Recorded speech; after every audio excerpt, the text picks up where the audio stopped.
Hi, hello, good evening. How are you? కొంతమంది మనుషుల దగ్గర ఎలాంటి జోకులు ఉంటాయో తెలుసా? జోకుల్లాగా నవ్వు రాదు అసలు. ఇవి సీరియస్ అయిన జోకులు. మనము మన అన్నదమ్ములతో, అమ్మ నాన్నతో, మన ఆడపిల్లలతో పెళ్లి చేసుకున్నప్పుడు కలిసి ఉండవు. కానీ మనకు పుట్టిన పిల్లలు, మనకు వచ్చిన కోడళ్ళు, వాళ్ళ అమ్మ నాన్నల్ని, వాళ్ళని పెంచిన వాళ్ళని విడిచిపెట్టి మనతోనే ఉండాలి. ఏమంటారు, మన పిల్లలు మాత్రం కలిసి ఉండాలి. అలా అయ్యిద్దా? మీరున్నారు అన్నదమ్ముళ్ళు అప్పుడు కలిసి. ఇప్పుడు మీ పిల్లలు కలిసి ఉండటానికి అది కొన్ని రోజులే, 2-3 సంవత్సరాలు, 5-6 సంవత్సరాలు, అంతకన్నా ఎక్కువ ఎవ్వరు అంటారు.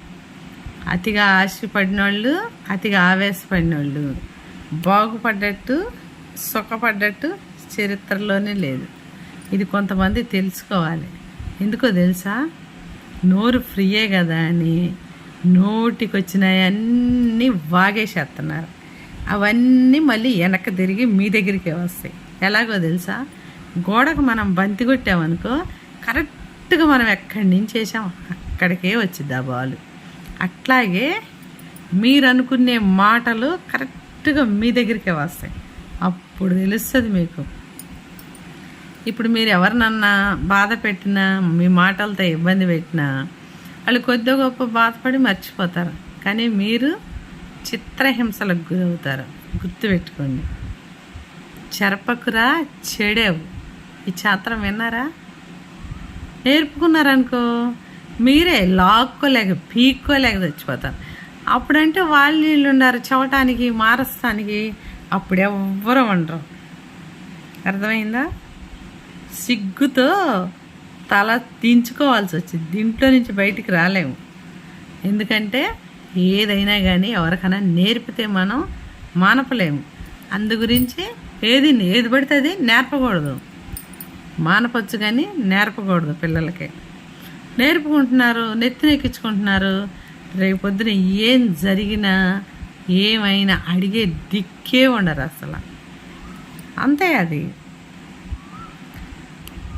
ఎప్పుడు కూడా ప్రతి మాటకి, ప్రతి పనికి, ప్రతి విషయానికి ఒక లిమిట్ ఉంటుంది. ఆ లిమిట్లో మనం ఉన్నామనుకో అన్నీ బాగానే ఉంటాయి. లిమిట్ దాటిపోయి మాట్లాడితే, లిమిట్ దాటితే వినాల్సి వస్తుంది. అప్పుడు ఏం చేస్తారు? అదిరిపడిపోతున్నారు. నా ఇల్లు, నా సంసారం, నా కుటుంబము చెల్లాచెదరి. ఎవరికేం పని? ఎవరు గతి లేకుండా ఉండారు, ఎవరు దిక్కు లేకుండా ఉండారు. దిక్కు లేని వాళ్ళకి ధర్మం చేశారు. బిల్డప్ ఇస్తున్నారు. అసలు ఎంత సిగ్గెత్తదో ఇలాంటి మాటలు, ఇలాంటి మనుషుల గురించి వింటంటే, మాట్లాడుతుంటే. ఇది కొంతమందికి ఏం తెలియదు. కొంతమందికి హాయిగా తిని హాయిగా నిద్రపోతారు. ఎన్ని రోజులు? కొన్ని రోజులే. అర్థమవుతుందా? ఇవి ఎందుకు అంటున్నానో, ఎవరిని అంటున్నానో మీకు తెలుసు. అందరి గురించి కాదని కూడా అందరికీ తెలుసు.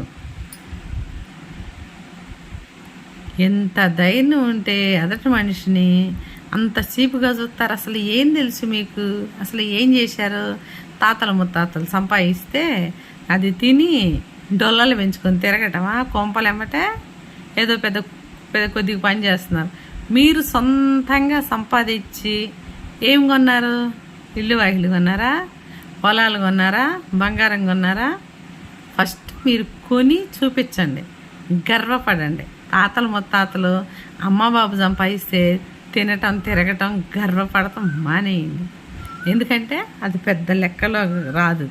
సోమరి చీమల యొద్దకు వెళ్ళు, జ్ఞానం నేర్పుతుంది అని బైబిల్లో ఉంది. చీమల దగ్గరికి వెళ్ళి నేర్చుకొచ్చుకోండి. జ్ఞానం లేదేమో, అందుకే విర్రవీగుతున్నారు. తాతలు ముత్తాతలు సంపాదించిన ఆస్తి మీద మీరేమైనా సంపాదించారా? మీరేమైనా కష్టార్జితం కొన్నారా? మాట్లాడితే మీనింగ్ ఉండాలి. అసలైన సంగతి తెలుసా? సంస్కారం లేని వాళ్ళతో, విలువలు లేని వాళ్ళతో, విలువ తక్కువైన మనుషులతో, జ్ఞానం లేని వాళ్ళతో ఫ్రెండ్షిప్ చేయటం కానీ, బంధం పెట్టుకోవటం కానీ, వాళ్ళతో కూర్చుంటాం కానీ వాళ్ళతో ఉండటం కానీ తినటం కానీ ఎంత తప్పు. అయినా కానీ ఇలా అంటున్నాను కానీ నేను అవన్నీ జరిగితేనేగా, కొన్ని జరిగితేనే ఎవరి మనసులో ఏముందో ఎవరెట్ట అంటోళ్ళని బాగా తెలుస్తుంది. భలే తెలిసింది కదా, భలే గుండెపాఠం వచ్చింది. అన్నీ లాస్ అవ్వకముందే గుండెపాఠం వచ్చింది. లాస్ అయినాకైతే ఏదో కొద్దిగా బాధపడేది మనసు. ఏం లాస్ కాలేదు కదా, ఏం బాధ లేదు. మాట్లాడినందుకు ఎవరు మాట్లాడారు వాళ్ళకే లాస్. ఓకే.